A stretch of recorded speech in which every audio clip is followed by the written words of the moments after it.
Hello YouTube, my name is Isabella and welcome back to my channel Stubbornly Bookish.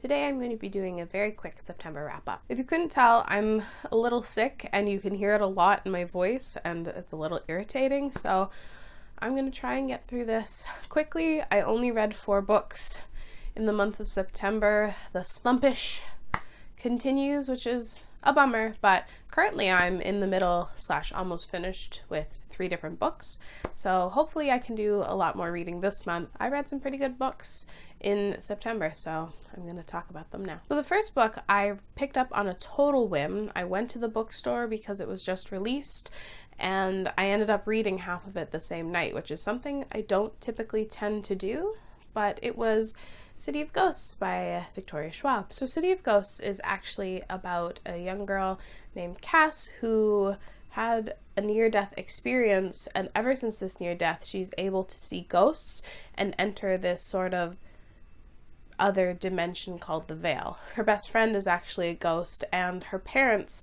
happen to be ghost hunters, and so for her summer break she has to pack up everything and they have to go to Scotland for her parents' jobs. It was quick-paced, entertaining, and just plain fun.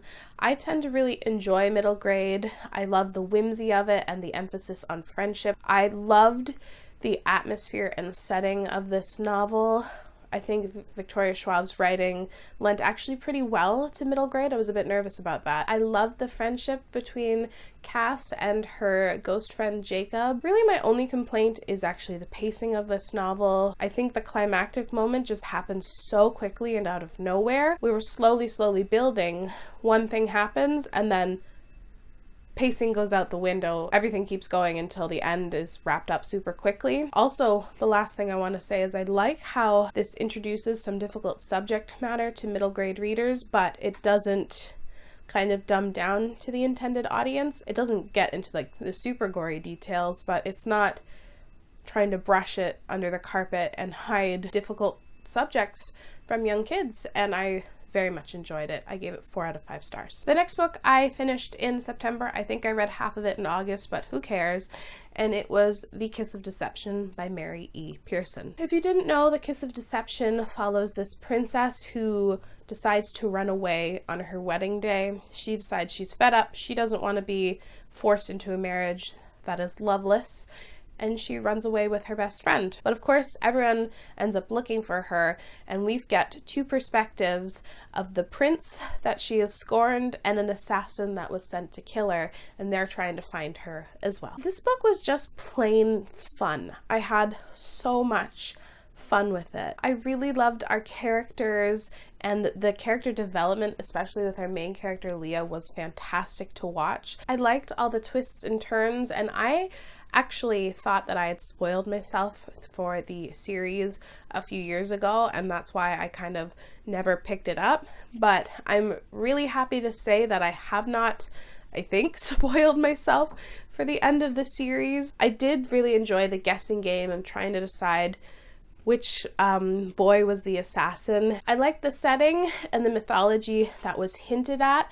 I do think it needs to be a lot more developed if you want to call this a fantasy. I did also have a little bit of difficulty telling the difference between the 2 boys' voices. I kind of found myself having to go back and making sure which boy's perspective I was reading from. I really loved the friendship that was developed in here, and I just loved that it was about a capable young girl who was kind of discovering her own autonomy, and that was really great. I ended up giving this 4.5 out of 5 stars. I don't know what I was expecting, but I had a lot of fun with it. The next book I read I actually listened to on audio, and it was To All the Boys I've Loved Before by Jenny Han. I got really excited to read it because of the movie that has just come out and everyone was talking about it. I haven't actually seen the movie yet, which is stupid, but I have many conflicting thoughts about this one. If you didn't already know, To All the Boys I Loved Before is about a biracial Korean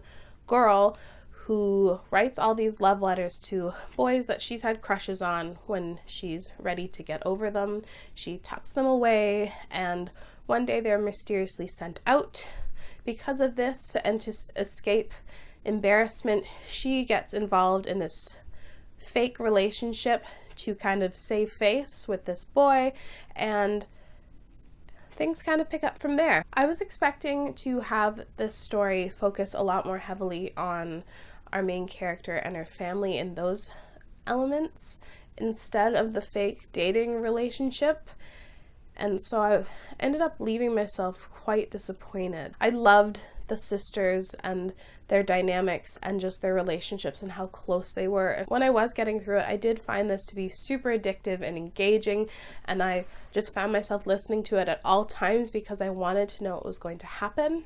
I also really love fake dating tropes. However, I think this one was done with a bit of mixed results. I think that our love interest in here, Peter, is kind of an asshole, and he doesn't really grow or learn from his earlier mistakes. I found our main character, Lara Jean, to be incredibly immature for her age. I think she's supposed to be 15, 16, but she sounds like her younger kid sister who's like, 9, 10 at times. I have a huge bone to pick as well with the ending, and so it's not something that I can really say here without spoiling it, but it felt very contrived to me. I think this story could have easily been wrapped up with like 50 more pages, and if it really focused on Lara Jean's growth, I think I would have absolutely loved it. I ended up giving it, I think, 2.5 out of 5 stars.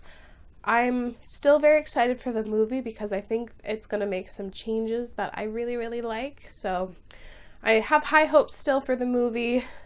This one just really wasn't my cup of tea, and I'm kind of bummed about it. I have no idea if I'm going to finish the trilogy. And the final book I read in September, I also listened to on audio, and it was Blue Lily, Lily Blue. This is the 3rd book in the Raven Boys quartet, and to be honest, I don't have a lot of thoughts on this book individually, because once I finished Blue Lily, Lily Blue, I immediately went into the last book, and so now my thoughts are kind of confused and muddled within each other. I do remember really, really enjoying it. I think the character development in Blue Lily, Lily Blue is phenomenal and way better than the other 2 books. I think that Blue Lily, Lily Blue really helps kind of narrow down and get back into the plot, which I thought was extremely lacking in The Dream Thieves. All of the revelations and reveals in this story kept me surprised and guessing. I loved the writing